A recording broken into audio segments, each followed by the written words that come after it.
muraho neza. Hano ni ku Igaju Technology.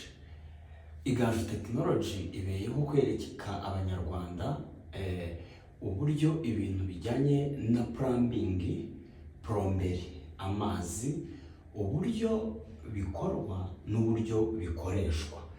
Uyu munsi abadamu n'abakobwa, ubwo ndavuga abangavu ndetse n'ababyeyi, mumbabarire iri somo muriha agaciro cyane, kubera ko hari igihe wazagera ahantu ugaseba kandi uri umusirimu. Abantu bari bazi ko uri umusirimu, ariko ukagera ku gikoresho ukibaza se iki gikoresho gikoreshwa iki? Ubwo rero reka mbabwire, nimba ari ubwa mbere ugeze kuri iyi channel, ndagushishikariza gufungura inzogera. Iyo nzogera yifungure kugira ngo uzajye ubona video zose tunyuza kuri iyi channel Igaju Technology. Ngiye kubereka akantu k'ibanga muri iyi minsi.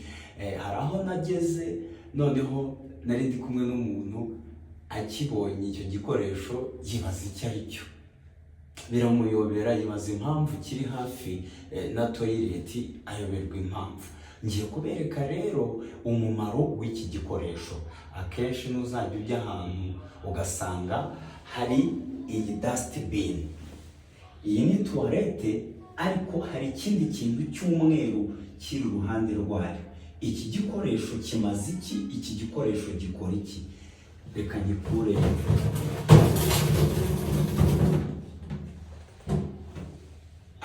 Aka gakoresho nk'uko mubireba ahantu henshi hasirimutse, cyangwa se ahantu hahurira abantu benshi, ariko aho hantu hakaba ari ahantu hajya abantu basirimutse, uzahasanga iyi dustbin. Iyi dustbin yagenewe cyangwa se yakorewe gushyiramo cotex, cyangwa se mu ndimi z'abanyamahanga, mu rurimi rw'abanyamahanga pad.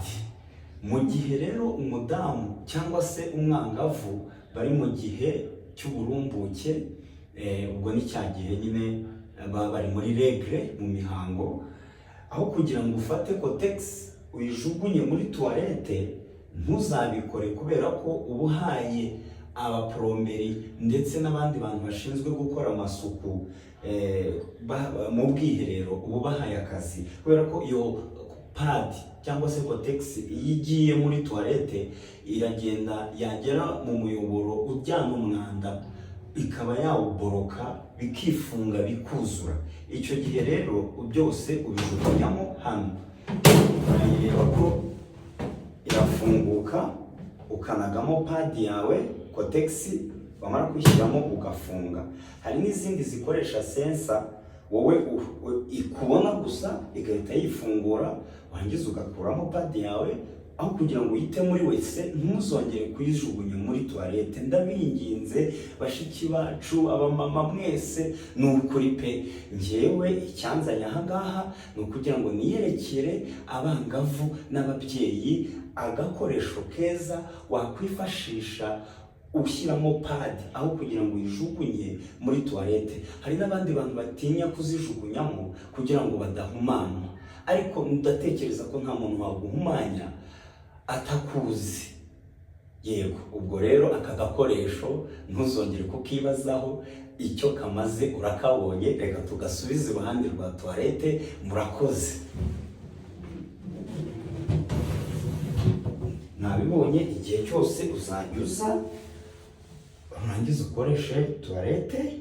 Numara kuyikoresha, toilet paper ziba ziri hano ku ruhande, ngo ndavuga izi mpapuro dukoresha mu bwiherero. Reka nyigereranye na ya cotex twavugaga.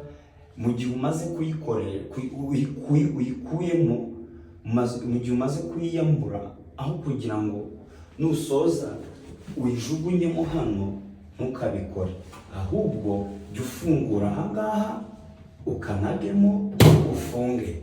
Nimba ari ubwa mbere ugeze kuri iyi channel Igaju Technology, fungura inzogera kugira ngo uzajye ubona video zose z'ubwenge zinyura kuri iyi channel. Ndabakunda cyane.